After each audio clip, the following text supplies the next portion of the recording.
करणारं असं ते अन्न, त्या अन्नाचे 7 प्रकारचे विभाजन केलेलं आहे, ज्याला पहिल्याच मंत्रामध्ये सांगितलेलं आहे की यत सप्तान्नानी मेधया तपसा जनयत पिता. म्हणजे त्याने आपल्या अ, तपाने, आपल्या ज्ञान शक्तीने आणि क्रिया शक्तीने, ज्ञान, इच्छा आणि क्रिया ह्या ज्या 3 शक्ती आहेत, त्याने ह्या परमात्म्याने जी सृष्टी उत्पन्न केली, त्याच्यामध्ये यांनी ह्या 7 अन्नांची निर्मिती केली. ही 7 अन्न उत्पन्न केली आणि त्याचं विभाजन केलेलं आहे. तर त्याचा आपण काल अभ्यास करत होतो. त्याच्यामध्ये सगळ्यात आधी जे पहिला प्रकार आहे, जो आपण अभ्यासला, तो आहे की एकम अस्य साधारणम. म्हणजे एक जे पहिलं अन्न आहे ते साधारण अन्न, जे आपण आपल्या रोज आपण जे जेवतो, जे आपण आपल्या ताटात वाढून घेतो, जे सगळं काही भौतिक अन्न आहे त्याचा ह्याच्यामध्ये समावेश होतो. आणि जसं त्यांनी आपल्याला काल सांगितलं होतं की हे गुण आणि दोष या दोन्हींनी मिश्रित आहे. असं नाही की ते फक्त समस्त सगळ्या गुणांनीच युक्त आहे, तर असं नाही. आणि त्याचं कारण सुद्धा काल आपण अभ्यासलं की आपल्या अनेक वासना ज्या आहेत त्या जोडल्या असतात, त्या जोडल्या गेलेल्या असतात त्या अन्नाशी, त्या भौतिक अन्नाशी. काल त्याचं आपण उदाहरणही पाहिलं. आणि जसं शेतीमध्ये जेव्हा जे काही त्या मृदा किंवा त्या मातीतले काही कीटक असतील वगैरे, ते नकळतपणे जसे आपल्याकडनं त्यांना हानी पोहोचते, तसंच दुसऱ्यांना कोणताही कष्ट न देता, खास करून मांसाहार वगैरे जे लोक घेत असतील किंवा इतरही अन्न जे सांगितलेलं आहे, जसं आयुर्वेदामध्ये त्याचे वर्ग केलेले आहे, शुकान्न, मांस वर्ग, अन्नपान विधी नावाचं जे प्रकरण आहे, त्याच्यामध्ये काल मी सांगितलं तुम्हाला त्या पद्धतीने. तर ह्याच्यामध्ये यांनी प्रामुख्याने हे सांगितलेलं आहे की गुण आणि दोष यांनी ते मिश्रित आहे. आणि कुठे ना कुठे जे काही मनुष्य आपल्या व्यावहारिक जीवनामध्ये जे काही करतो, कर्म करतो, क्रिया करतो, त्याचं प्रमुख उद्दिष्ट हेच आहे की त्याला 2 वेळचं अन्न चांगलं मिळालं पाहिजे, त्याच्या कुटुंबाचं पोषण झालं पाहिजे, त्याच्या शरीराचं पोषण झालं पाहिजे. कारण आता चतुर्थ विभाग जेवढे आपण अभ्यासले, आपण एक मात्र नक्की बघितलेलं आहे की ते जे काही परमात्मा आहे, त्याला आपण ब्रह्म म्हणतोय, प्रजापती म्हणतोय, एक तत्व म्हणतोय, एक प्रकाश म्हणतोय, जो आपल्याला डोळ्यांनी दिसत नाही, पण तो आपल्यामध्ये आहे आणि आपण त्याच्यापासून आलेलो आहोत. आणि तो आपल्यामध्ये असल्यामुळे आपल्याला जो तो एकात्म भाव आणि सर्वात्म भाव साधायचा आहे, त्याच्याशी हे कुठेतरी मिळतं जुळतं आहे. त्याच्यामुळे आपल्या शरीराच्या आधारानेच, या नश्वर शरीराच्या आधारानेच आतमध्ये तो जो कोणी परमात्मा आहे तो आहे.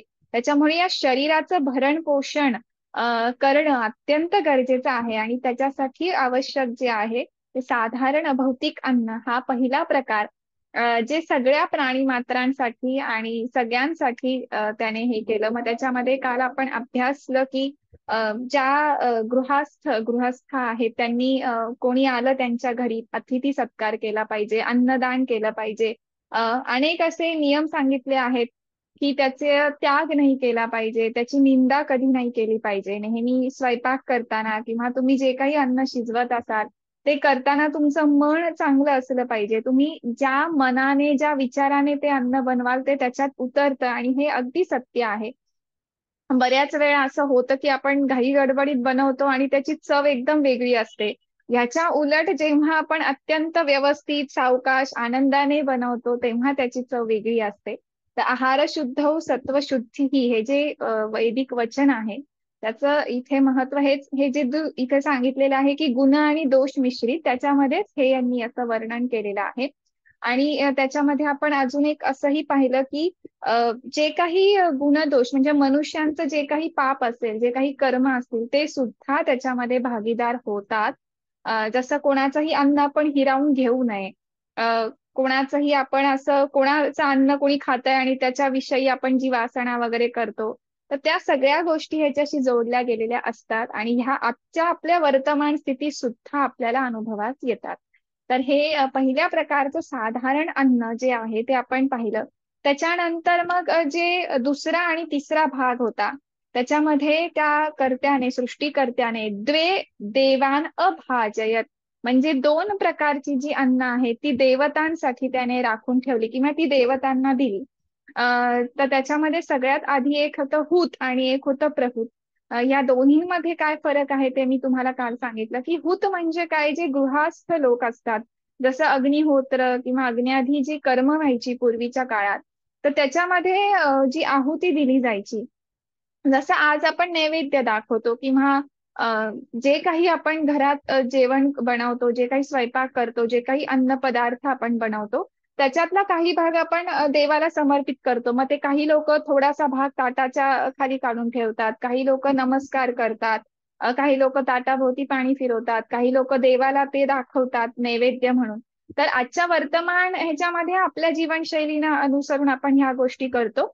आणि वैदिक संस्कृतीमध्ये त्या काळात यज्ञ संस्थाच खूप प्रचलित असल्यामुळे प्रत्येक गृहस्थाचा हा धर्म मानला जायचा की त्यांनी ते अग्निहोत्रादी कर्म करावेत. आणि त्याच्यामध्ये मग ती जी काही आहुती असेल, मग ते वैश्वदेव झाला किंवा अग्न्याधांमध्ये असेल, तर ती आहुती एक जी आहे त्याचा तो भाग जो अर्पण केला जायचा तेच त्या देवतांचं अन्न आहे. आणि प्रहूत म्हणजे आपण पाहिलं की दर्श पौर्णमास याग जो केला जायचा, तो अत्यंत मोठा याग आहे. एक दर्श म्हणजे अमावस्येला आणि पौर्ण म्हणजे तो पौर्णिमेला केला गेलेला. तर अमावस्या आणि पौर्णिमा असं ते केला जातं. त्याच्यामध्ये पंचप्रयाग असतात, त्याच्यामध्ये बली असतात. खूप म्हणजे खूपच मोठा तो एक शतपथ ब्राह्मण ग्रंथामध्ये अत्यंत विस्तृत त्याचं वर्णन आलेलं आहे की दर्श पौर्णमास. आता आज खूप कमी लोक त्यांना लोकांना माहिती आहे याच्याविषयी, कारण आपल्याकडे अमावस्या वगैरे ह्या विषयी बऱ्याचशा मिसकन्सेप्शन आहेत. पण वैदिक संस्कृतीमध्ये उलट आहे. वैदिक संस्कृतीमध्ये अमावस्येला बरीच कार्य केली जातात. त्याच्यापैकी हा एक यज्ञ आहे. आणि हा यज्ञ अत्यंत वेदांमध्ये श्रेष्ठ मानलेला आहे. तर त्याच्यामध्ये ज्या आहुती दिल्या जायच्या, ते जे काही आपण आहुती देऊ, मग ते यवादी असतील किंवा जे काही असेल, ते त्या देवतांचं अन्न म्हणजे जे काही ऋषीमुनी, म्हणून ती यज्ञ संस्था इतकी प्रचलित होती, कारण देवतांचं जे काही अन्न होतं ते हेच होतं ह्या मार्फतच. त्याच्यानंतरचा आपण जो चौथा प्रकार पाहिला, त्याच्यामध्ये आपण पाहिलं की पशुभ्य एकम प्रायच्छत. आता हे पशूंना म्हणजे ह्याच्यामध्ये मनुष्य आणि जे प्राणी पशु असतील या दोन्हीचा इथे समावेश केलेला आहे. आणि ह्याचा कालच्या विवेचनामध्ये आपण अभ्यास करत होतो आणि ह्याच्यातला हा जो श्लोक आहे आपला तो चालू होता. त्याच्यामध्ये मी सांगितलं होतं की पशुभ्य एकम प्रायच्छत इति तत्पयः हि मनुष्याः च पशवः च अग्रे पयः एव उपजीवन्ति. म्हणजे मग मनुष्य असतील किंवा मग इतर प्राणी मात्र असतील, त्या सगळ्यांचं दूध म्हणजे दुग्ध हे प्रमुख अन्न मानले गेलेलं आहे.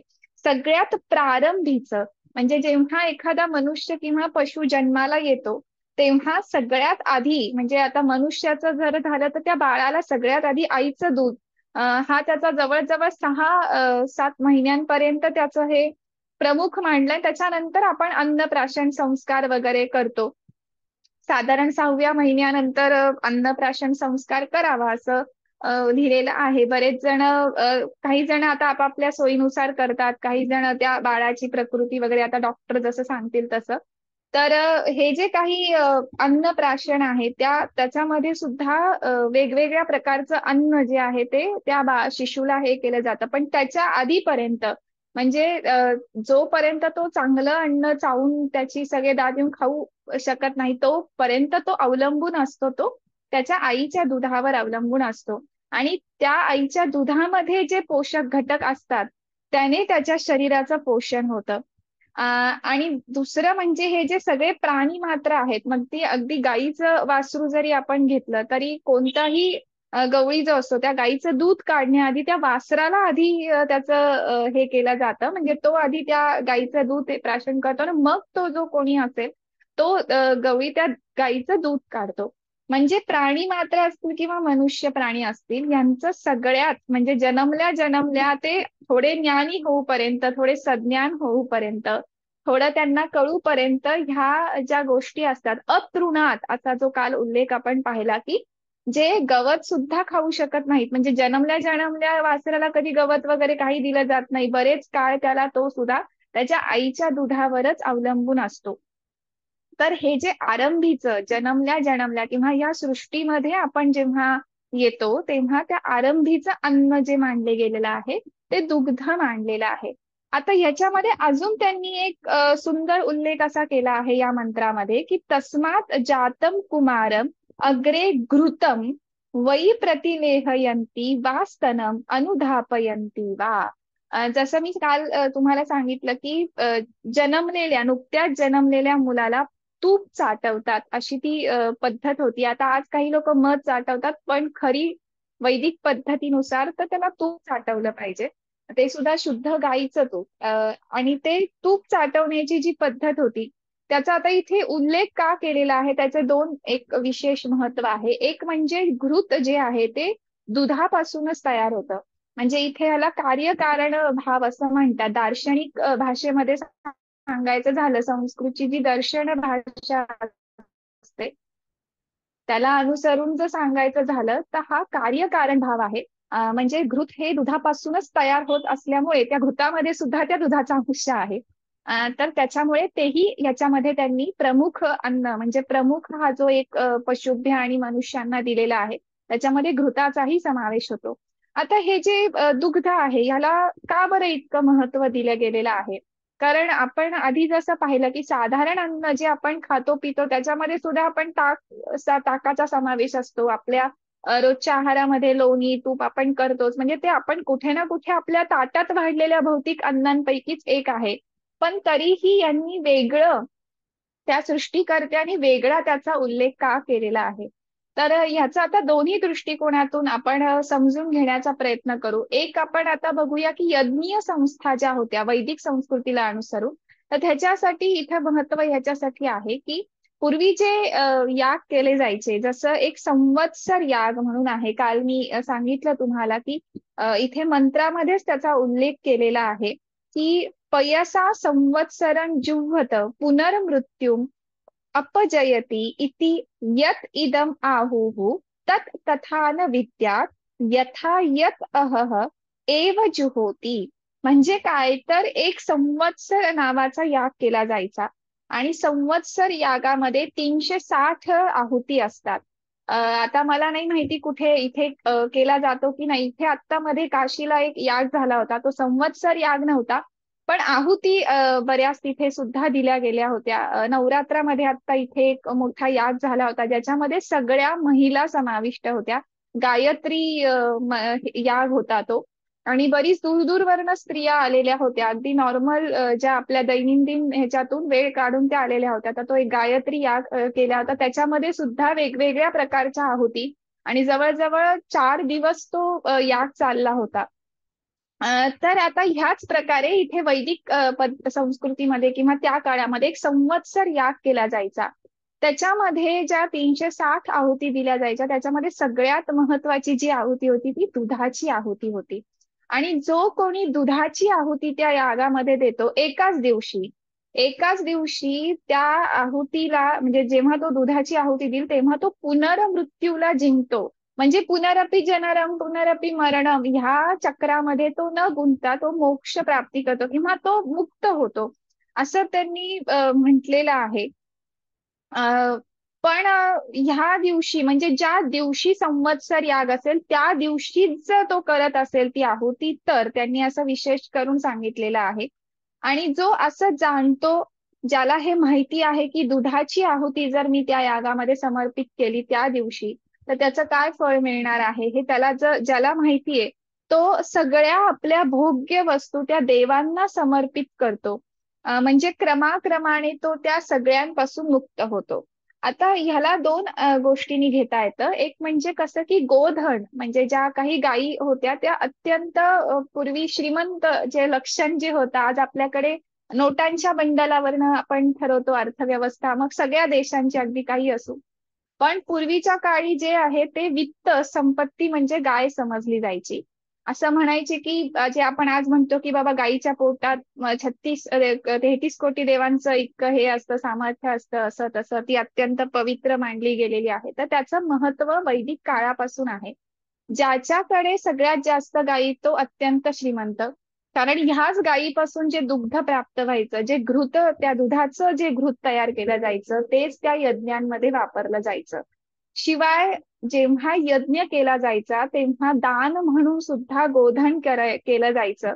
आणि गोधन हे सगळ्यात श्रेष्ठ दान मानलं जायचं, म्हणजे ते सगळ्यात मोठं पुण्यकर्म. आता अशा वेळी जेव्हा मनुष्य गोधन देतोय किंवा दान देतोय, म्हणजे जी त्याची सगळ्यात मोठी आता त्याच्याकडे असलेली उपभोगाची वस्तू आहे, तो त्याचंच दान करतो आहे. म्हणजे ते सगळ्यात श्रेष्ठ दान आहे, ज्याने अत्यंत पुण्य प्राप्ती होणार आहे. तर असा जो मनुष्य असतो तो काय होतो, त्या जन्म मरणाच्या त्या चक्रामधून, त्या ह्याच्यामधून तो मुक्त होतो. पण हा संवत्सर यागाशी संबंधित सांगितलेला आहे. आता वर्तमान ह्याच्यामध्ये जर आपल्याला ते घ्यायचं झालं तर ते आपण असं म्हणू शकतो की हे जे संवत्सर याग आहे, म्हणजे होम हवन किंवा काही दान धर्म जे आपण करतो, अ, बघा असं ह्याला म्हटलं जातं की जर आपल्याकडे खूप असेल, म्हणजे आपल्याकडे पर्याप्त आहे, भरून उरणारं आहे, तर मग पुरून उरणाऱ्या ज्या गोष्टी असतात, तर ज्या आपण त्या जर वस्तू कोणाला दिल्या ज्यांना त्याची खरंच गरज आहे, तर ते अत्यंत सत्कर्म मानलेलं आहे. म्हणजे दान धर्म किंवा दान हे जे आहे हे अत्यंत श्रेष्ठ मानलेलं आहे. मग ते काही असू, अन्नदान त्यातल्या त्यात सगळ्यात श्रेष्ठ, कारण तुम्ही एका जीवात्म्याचं भरण पोषण करत आहात आणि त्या जीवात्म्यामध्येच तो परमात्मा आहे. म्हणजे कुठे ना कुठे त्या परमात्म्यापर्यंत तुम्ही काय करत आहात, ते पोहोचवत आहात. त्याच्यासारखं पुण्य कोणतंच नाही. आणि ह्याच्या मागे अजून एक अशी गोष्ट आहे की उपभोग्य वस्तूंचा जो व्यय आहे, तो करण्यास यांनी सांगितलेला आहे. म्हणजे काय की जिथे जिथे आपल्या उपभोगाचे अनंत विषय या सृष्टीमध्ये आहेत, त्याचा व्यय करणं, म्हणजे हळूहळू तुम्ही त्याच्यातून काय व्हायला पाहिजे, बाहेर पडायला पाहिजे.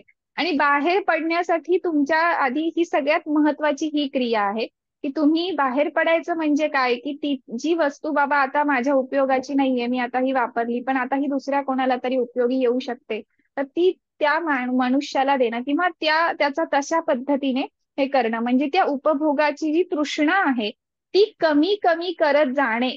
आणि हेच तर आपलं उद्दिष्ट आहे. कारण जोपर्यंत ह्या अविद्यारूपी आसक्ती वासना रूपी मृत्यूतूनच आपण बाहेर पडणार नाही ह्या तृष्णा, तोपर्यंत आपण त्या परमात्म्याचं जे ब्रह्मविद्येचं आपलं उद्दिष्ट आहे हे अध्ययनाचं, ते साध्य होणार नाही. त्याच्यामुळे हे जे संवत्सर याग असतील, होम हवन असतील, दान धर्मादी क्रिया असतील, याचं प्रमुख उद्दिष्ट हेच आहे की जे मनुष्याकडे आहे किंवा जे प्राणी जीवमात्राकडे आहे, त्याने त्या जेव्हा तो दान देतोय तेव्हा त्याची ती तृष्णा, ते जे काही उपभोग्य वस्तू आहे त्याच्यातून तो काय करतो आहे, हळूहळू बाहेर पडतो आहे. म्हणजे कुठे कुठे ना कुठे तरी तो त्या सगळ्यातून, वासनेतून हळूहळू हळू का होईना बाहेर पडेल. आणि मग तो काय होईल, मग त्या समस्त त्या जन्म मरणाच्या फेऱ्यातून तो मुक्त होईल. म्हणून इथे म्हणलेलं आहे की तो पुनर्मृत्यूला जिंकतो. आता त्याच्यानंतर यांनी इथे एक प्रश्न उपस्थित केलेला आहे. त्याआधी अजून एक सांगायचं आहे की दूध आणि घृत, ह्याचा जे यांनी विशेष उल्लेख केला आहे त्याचं अजून एक महत्व असं आहे की आपल्या आयुर्वेदाच्या दृष्टिकोनातून आपल्या शरीरामध्ये जे अग्नी आहेत, तसे 5 अग्नी सांगितलेले आहेत, पित्त अग्नी. त्याच्यामध्ये जे आपल्या शरीराचे अग्नी आहेत, त्याच्यामध्ये सुद्धा तुम्ही रोज घृताची आहुती दिली तर तुमचं शरीर आतून अत्यंत चांगलं राहतं. म्हणजे घृत हे शरीरासाठी, तेलापेक्षा घृत हे अत्यंत श्रेष्ठ मानलेलं आहे. जर तुमच्या आहारामध्ये रोज 1 चमचा घृत असेल तर तुम्ही अत्यंत स्वस्थ राहाल. त्याचे बरेच फायदे आपल्या शरीराला होतात. आणि दुधाचं तर लक्षणच सांगताना आयुर्वेदामध्ये असं सांगितलंय की प्रायशो मधुरम स्निग्धम शीतम स्तन्यम पयः स्मृतम. म्हणजे त्याची जी गुण आणि कर्म आहेत ते अत्यंत लाभदायक आहेत शरीरासाठी. म्हणून दूध आणि घृत हे अत्यंत महत्वाचं मानलं गेलेलं आहे दोन्हीही दृष्टीने. एक त्या यज्ञीय संस्थेच्या दृष्टिकोनातून सुद्धा, ज्याच्यामध्ये दुधाची आणि घृताची आहुती ही सगळ्यात श्रेष्ठ. आजही आपल्याकडे जेव्हा जेव्हा वास्तुशांती असेल, काही छोटी मोठी कर्म पूजा आपण जेव्हा करतो, तेव्हा सगळ्यात आधी गुरुजी आपल्याला सांगतात की तुम्हाला एवढं एवढं तूप लागणार आहे. तर त्या तुपाच्या आहुतीशिवाय, त्या घृताच्या आहुतीशिवाय ते यजन पूर्ण होत नाही. त्याच्यामुळे घृत आणि दूध हे जेव्हा 7 प्रकारच्या विभाजनाचा आपल्याला इथे उल्लेख केलेला आहे, त्याच्यामध्ये त्यांनी विशेष करून याचा वेगळा उल्लेख केलेला आहे. त्याचं हे कारण आहे.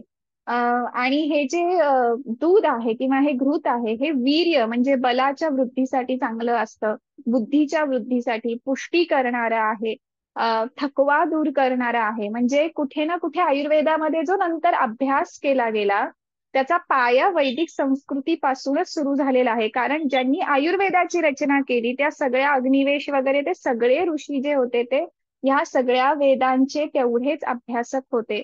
आणि नंतर मग ते पुढे सगळं हे ह्या आयुर्वेदाच्या माध्यमातून आपल्या शरीरशास्त्राचा जो अभ्यास केला गेला रोगराई दूर करण्यासाठी त्याच्यामध्ये ह्याचा उल्लेख केला गेला. आता ह्याच्यानंतर आता हे त्यांनी सांगितलं की पहिलं साधारण अन्न आहे, दोन भाग जे गेले ते देवांना गेले, हूत आणि प्रहूत हे तीन झाले अन्न, आणि एक झालं चौथं ते झालं दूध, आणि त्याच्यामध्येच त्यांनी घृताचाही समावेश केला. आता हे सांगितल्यानंतर त्यांनी एक प्रश्न उपस्थित केलेला आहे की कस्मात तानी न क्षीयन्ते अद्यमानानी सर्वदा. म्हणजे काय की बाबा हे जे अन्न आहे त्याचा अ, क्षय कस काय होत नाही बाबा, कस काय हे अन्न संपतच नाही. म्हणजे ही सृष्टी जेव्हापासून निर्माण झाली तेव्हापासून हे सगळं जे काही भौतिक अन्न आहे त्याची कधीही समाप्ती झालेली नाही. ते कधी असं झालं का की बापरे आता अन्नच नाहीये, असं नाहीये. संपूर्ण सृष्टीमध्ये अन्न कधीही त्याचा क्षय होत नाही, म्हणजे ते कधीही संपलेलं नाहीये. मग ते असं कसं काय, त्याचं अक्षय्य राहण्याचं कारण काय आहे? का बरं ते कधीच त्याचा क्षय होत नाही? तर त्यांनी असं सांगितलं आहे की इथे महत्वाचा उल्लेख हा केलेला आहे की हा जो आत्मा आहे, पुरुष वै अक्षिती, आता इथे जो पुरुष म्हणजे आत्मा, म्हणजे त्या जीवात्म्यामध्ये जो हा परमात्मा आहे तो त्या अन्नाचं अक्षय्य स्थान आहे. म्हणजे तो आत्मा हेच त्या अन्नाचं राहण्याचं ठिकाण आहे आणि तो आत्माच हे उत्पन्न करतो वारंवार. आता ह्याच्यामध्ये एक लक्षात घेण्यासारखं हे आहे की आत्मा कुठे आहे, तर तो आपल्या सगळ्यांमध्ये म्हणजे एका शरीरामध्ये त्या पुरुषारूप स्वरूपाने जो हा शरीराचा त्या आत्म्याने ज्या पुरुष रूप धारण केलेला आहे त्या शरीरामध्ये, आपल्या शरीरामध्ये ते तत्व आहे. आता मग इथे जेव्हा त्यांनी हे विधान केलेलं आहे की आत्माच हे अन्न जे आहे ते उत्पन्न करतो, मग आता ते कसं करतो, तर ते जीवात्म्या च्या ह्या माध्यमातून अन्न उत्पन्न केलं जातं. आता हा जो जीवात्मा आहे हा काय करतो, हे जे काही सर्वांकडनं एकसारखं भक्षण केलेलं जाणारं जे अन्न आहे ते संपत नाही. त्याच्या मागे कारण असं आहे की बुद्धीच्या आणि कर्माच्या योगाने, म्हणजे ज्ञान, इच्छा आणि क्रिया याच्यामध्ये त्याच्या तीन शक्ती आहेत, त्याच्यामध्ये विशेष करून बुद्धी आणि क्रिया ह्यांच्या योगाने हा जीवात्मा वारंवार अन्न काय करतो, उत्पन्न करतो, एकसारखं अन्न उत्पन्न करतो आणि म्हणून ते अक्षय्य टिकून राहिलेलं आहे. आता आत्मा याचं कारण कसं काय, कारण तो आपल्यामध्ये जो सामावलेलं हे तत्व आहे तेच आपल्या या इच्छा, ज्ञान आणि क्रिया या तीनही शक्तींना प्रेरणा देणाऱ्या आहे. जर हे तत्वच नसेल तर आपलं काहीही, म्हणजे काही आपलं हे शरीर सुद्धा नश्वर, काही त्याचा अर्थ नाही. आपण हे आता 4 विभागांमध्ये हे अभ्यासलेलं आहे.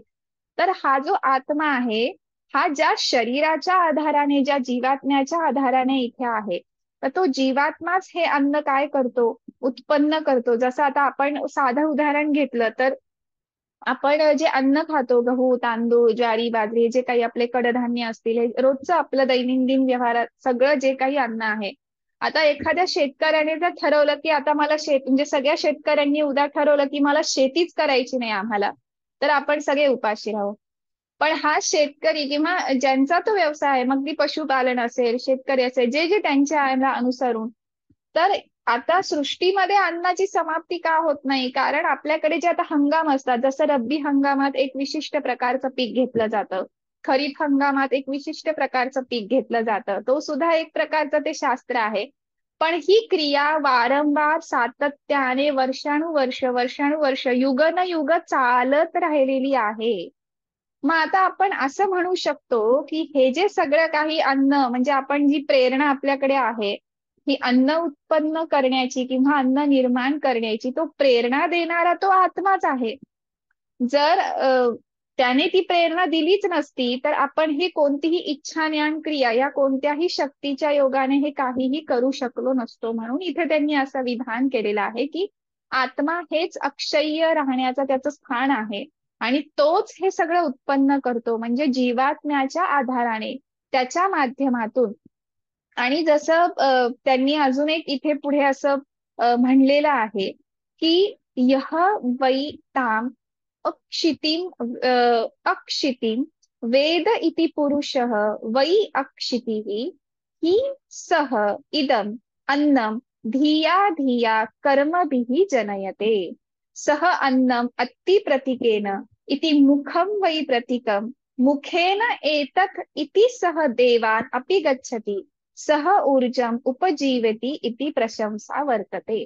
मग आता यांनी असं सांगितलं आहे की तो जो पुरुष आहे, तो जो आत्मा आहे, तो अन्न अक्षय्य राहण्याचं ठिकाण आहे, कारण तो आपल्या बुद्धी आणि कर्माने हे सगळं करतो. आता त्याचं मूळ जे प्रमुख हे आहे प्रतीक, तर ते काय आहे तर मुख आहे. म्हणजे आपण काय करतो, मुखाने अन्न ग्रहण करतो.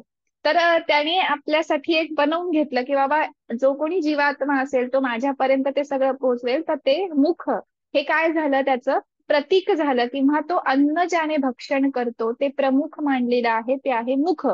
आणि तो त्यानेच देवत्व पावतो किंवा तेजस्वीपणाने आपला जीवनक्रम चालवतो. ह्या मुखाने जसं अग्नी जे आहे, जसं आपण एखाद्या यज्ञामध्ये आहुती देतो तर ती अग्नी म्हणजे मुख म्हणलेलं आहे. आता हे मुख कसं आहे तर त्या अग्नीमध्ये जेव्हा आपण एखादी आहुती देतो तर ती जेव्हा तो ग्रहण करतो ती सगळ्या देवतांपर्यंत तो पोहोचवतो. तसंच हे आहे की आपलं जे मुख आहे त्या मुखातून आपण अन्न भक्षण करतो, आपण अन्न प्राशन करतो. आणि तो जो आपल्यामधला आत्मा आहे, जसं म्हटलं ते ब्रह्मतत्व जो परमात्मा आहे, तो आपल्या ह्या शरीराच्या आधाराने काय करतोय ते सगळं ग्रहण करतोय. म्हणून इथे असं विधान केलेलं आहे की तो आत्मा जो आहे तोच हे सगळं अन्न उत्पन्न करणारा आहे. तो ह्या अक्षय्य राहण्याचं कारण हेच आहे. भलेही शरीर नश्वर झालं तरी आत्मा जो असतो तो नश्वर होत नाही. जसं भगवद्गीतेमध्ये वर्णन आहे की एखादं वस्त्र आपण काढून दुसरं वस्त्र जसं परिधान करतो, सगळ्यांना माहिती आहे तो श्लोक, तसंच ते आहे की तो एक शरीर सोडून दुसऱ्या शरीरामध्ये जातो. आता हा विषय खूप वेगळा आहे, पण भगवद्गीतेला जे उपनिषदाचं सार म्हटलं जातं ते ह्याच्यासाठी हेच मुख्य कारण आहे की हे सगळे विषय आपल्याला भगवद्गीतेमध्ये दिसून येतात, म्हणून त्याला उपनिषदांचं सार म्हणलेलं आहे. तर आता ह्या प्रमाणे ज्याला हे सर्वांगीण ज्ञान होतं की बाबा हे जे मी काही अन्न भक्षण करतो आहे, हे जे काही अन्न मी सेवन करतो आहे बाबा ते ब्रह्म आहे, कारण त्या ब्रह्मानेच ते उत्पन्न केलेलं आहे. त्याच्या जरियेच मी इथे माझ्या शरीराचं भरण पोषण करतो आहे, या सगळ्याला प्रेरणा देणारा तो आहे. म्हणून ते अन्न सुद्धा ब्रह्म आहे, परमात्मा आहे.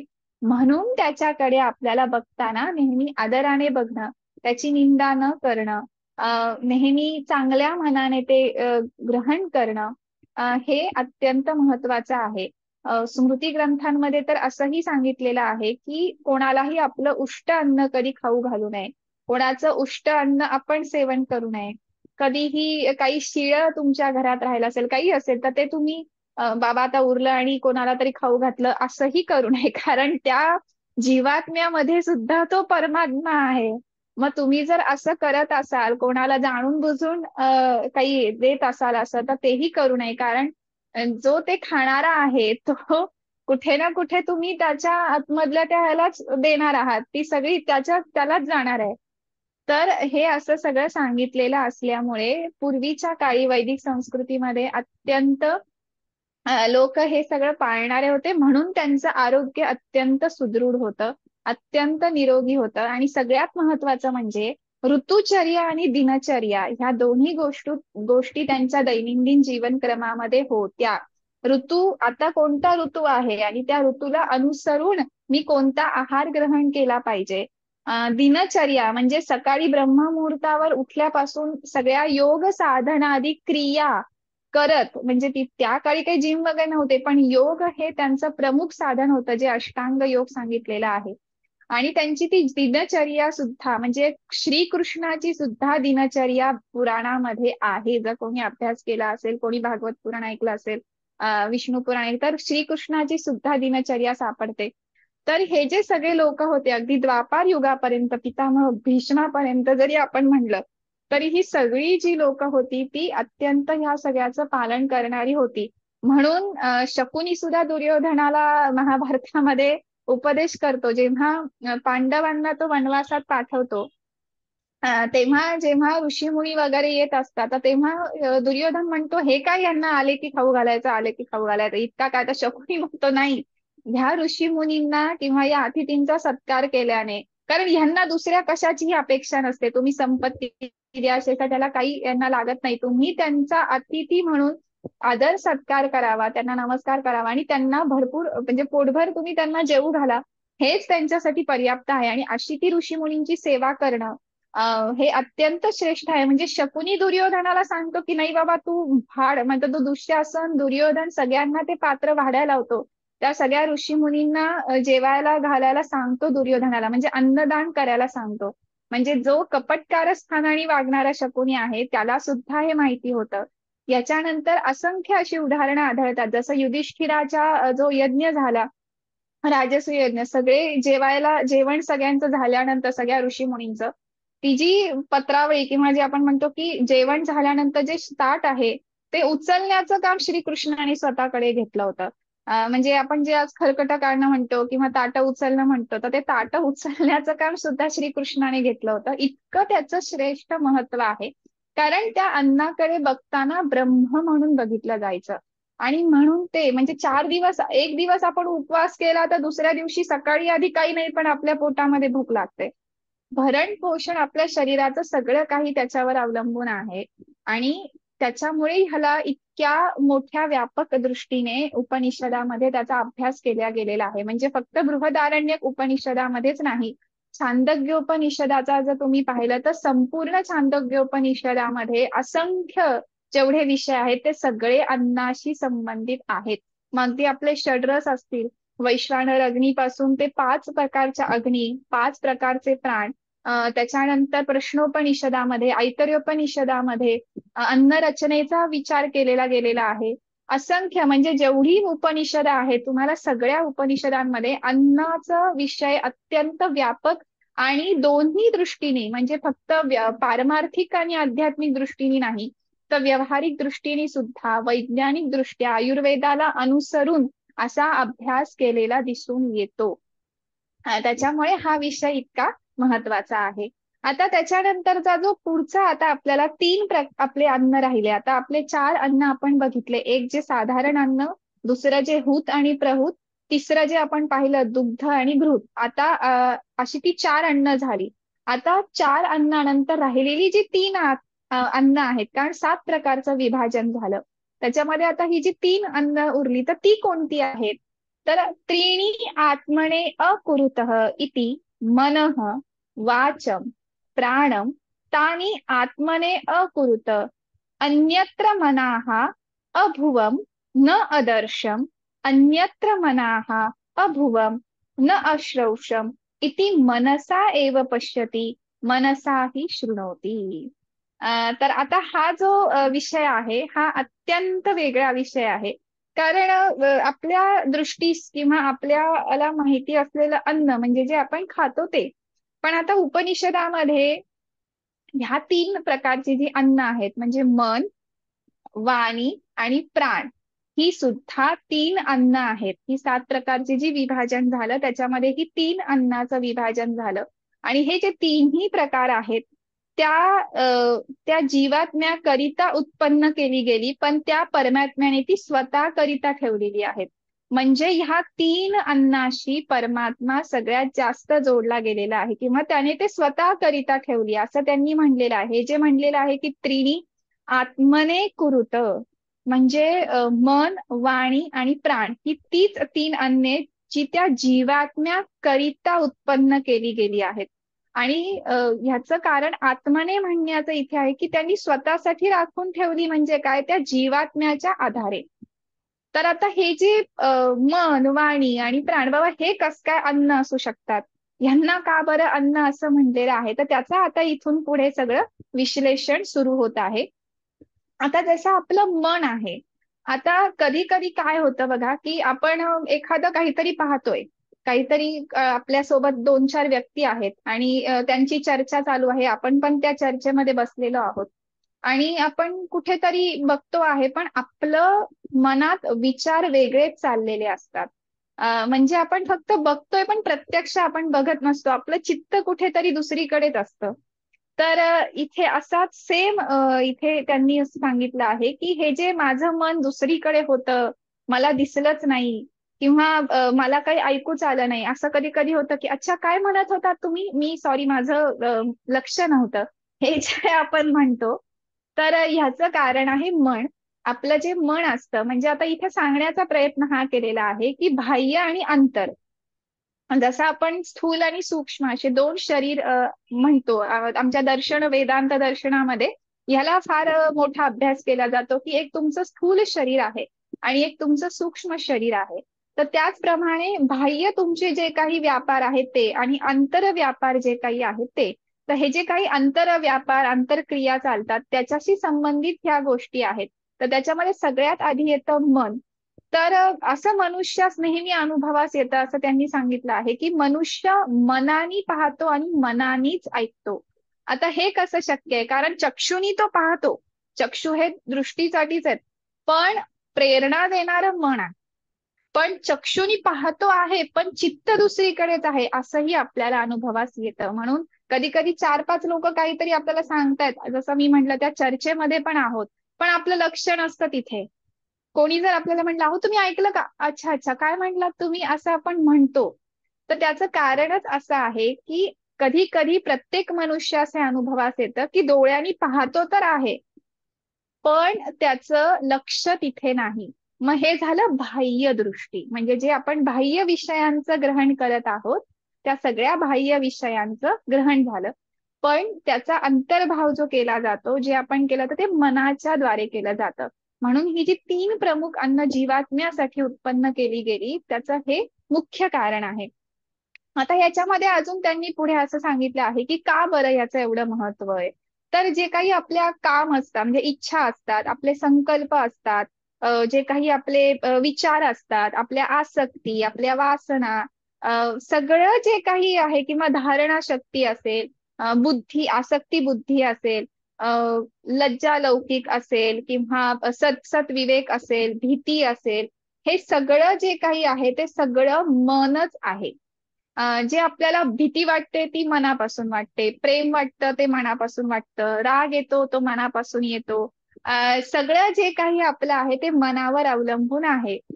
त्याच्यामुळे त्यांनी इथे विशेष करून सांगितलेलं आहे, की कामः संकल्पः विचिकित्सा श्रद्धा अश्रद्धा धृतीः अधृतीः रीहि धीहि भीहि, हे सगळं काही सर्व मनः एव. त्याच्यामुळे जे काही पाठीमागून स्पर्श झाला तरी तो मनाच्या योगानेच मनुष्याला कळतो.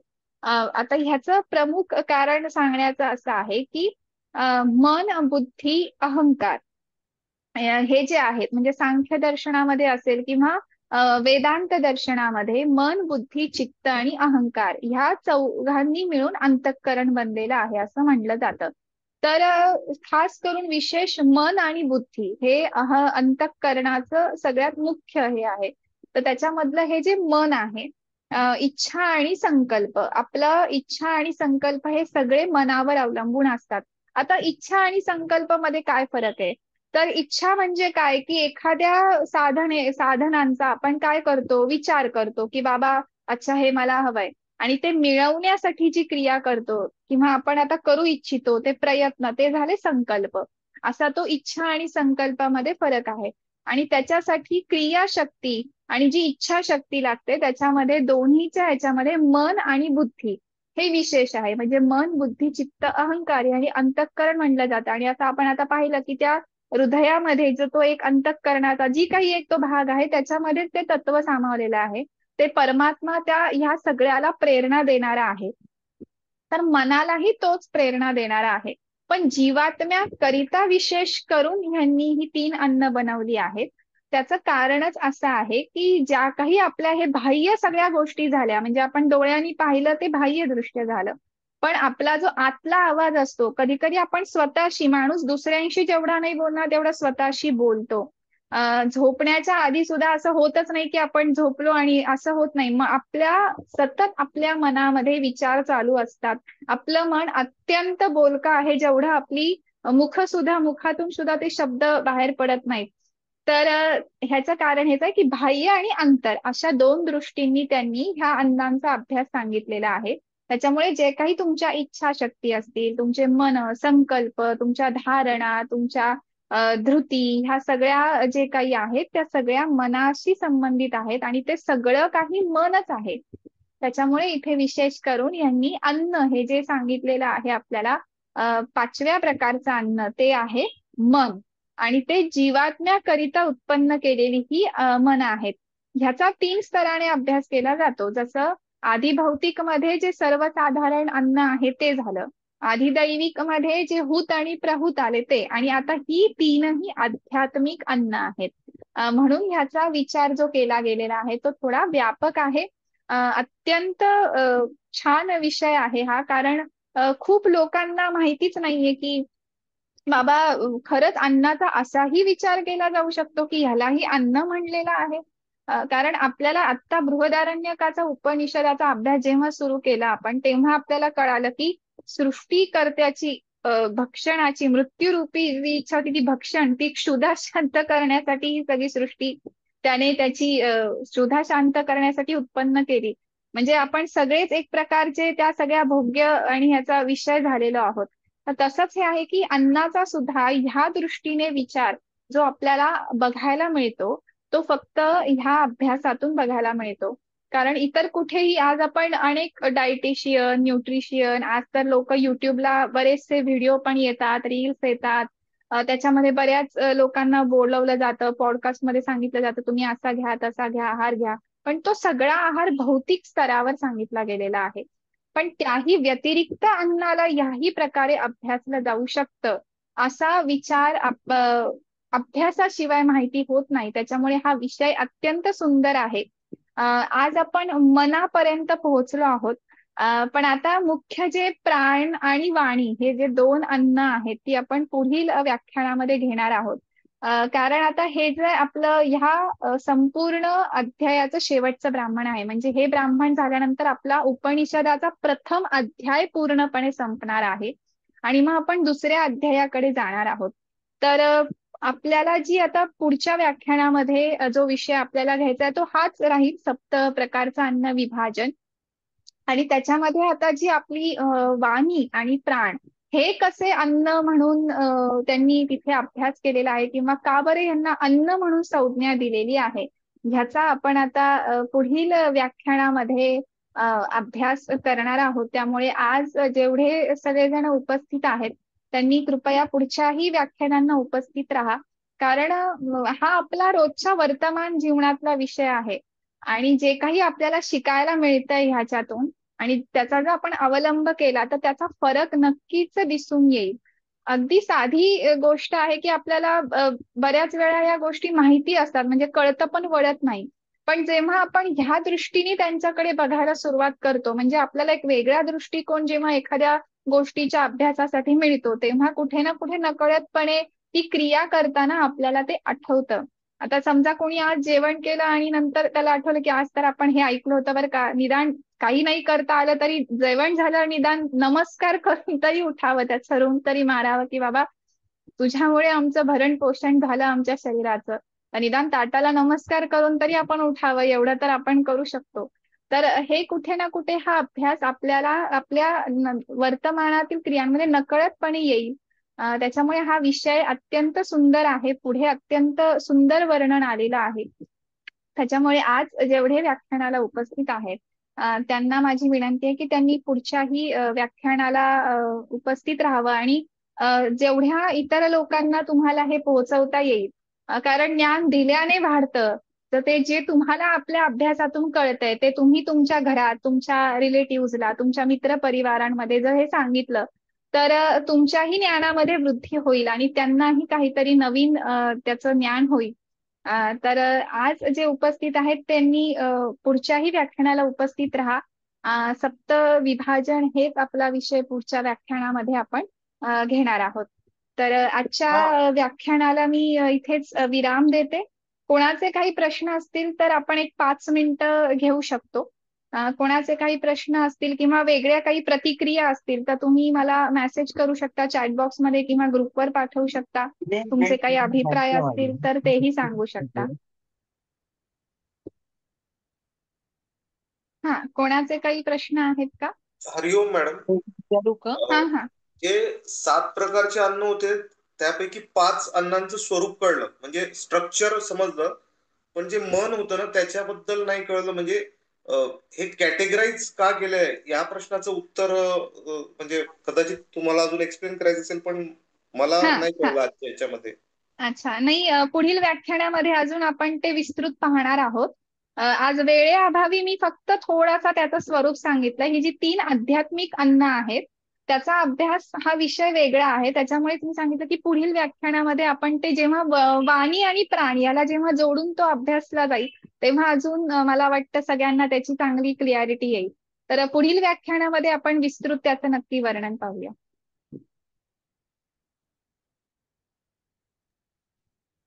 आजच्या व्याख्यान संबंधात कोणाचा प्रश्न असला तर विचारा. एक प्रश्न होता ताई मला. हा हा, विचारा. आपण जसं यज्ञामध्ये तुपाची आहुती दिली की तो यज्ञ अजून प्रज्वलित होतो, म्हणजे तो अग्नी प्रज्वलित होतो. पण आपण जे सांगितलं की दुधाची आहुती द्यायची, तर जेव्हा आपण दूध आहुती म्हणून देतो तेव्हा ते जनरली विजतं किंवा कमी होतं. पण इथे मग ही दुधाची आहुती त्याच्यामध्ये कशी टिकून राहते, हा माझा प्रश्न होता. आता खरं सांगायचं तर ते संवत्सर यागाचं जे वर्णन आहे ताई, त्याच्यामध्ये त्यांनी असं सांगितलं आहे की दुधाची आहुती ही श्रेष्ठ मानली जाते. पण आता ते संवत्सर यागाचं त्याच्यासाठी आपल्याला थोडा अभ्यास करावा लागेल.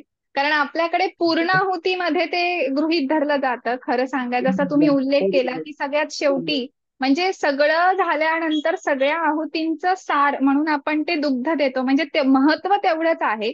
पण बरोबर. संवत्सर यागाचा यांनी ज्या पद्धतीने विशेष उल्लेख केला आहे त्याचा थोडा आपल्याला अभ्यास केला तर नक्की कळेल. मला वाचनात आलं तर मी पुढच्या व्याख्यानामध्ये तुम्हाला याचं नक्की सांगेन. बरोबर. मलाही कुठे कळलं तर मी पण शोधते, मलाही मिळालं तर नक्की सांगेन. हो हो, नक्की नक्की नक्की सांगेन.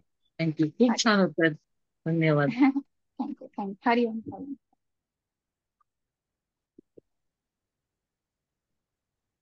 आणखी आहे का कोणाला काही प्रश्न?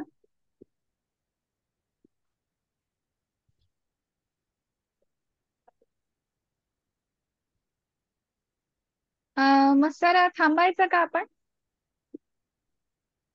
हो, थांबूया.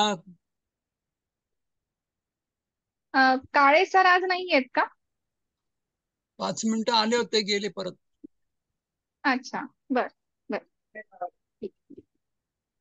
आयुर्वेदाच्या दृष्टिकोनातून याच्यामध्ये थोडासा काळे सरांनी सहभाग घेतला असता तर अजून चांगलं व्याख्यानामध्ये आपल्याला मार्गदर्शन सगळ्यांना झालं असतं. पण पुढील व्याख्यानामध्ये एकदा आपण प्रयत्न करू की थोडंसं आयुर्वेदाच्या दृष्टिकोनातून अजून आपल्याला ह्याच्यामध्ये ते विस्तृत काही गोष्टी सांगू शकतील. हो, बोलतो मी त्यांच्याशी, येतील ते पण. बर, चालेल. मग जो आपला शांती मंत्र आहे उपनिषदाचा त्याने आपण हो. व्याख्यानाचा आजच्या समापन करूया. ॐ पूर्णमद पूर्णमिदं पूर्णात् पूर्णमुदच्यते पूर्णस्य पूर्णमादाय पूर्णमेवावशिष्यते. ॐ शान्ति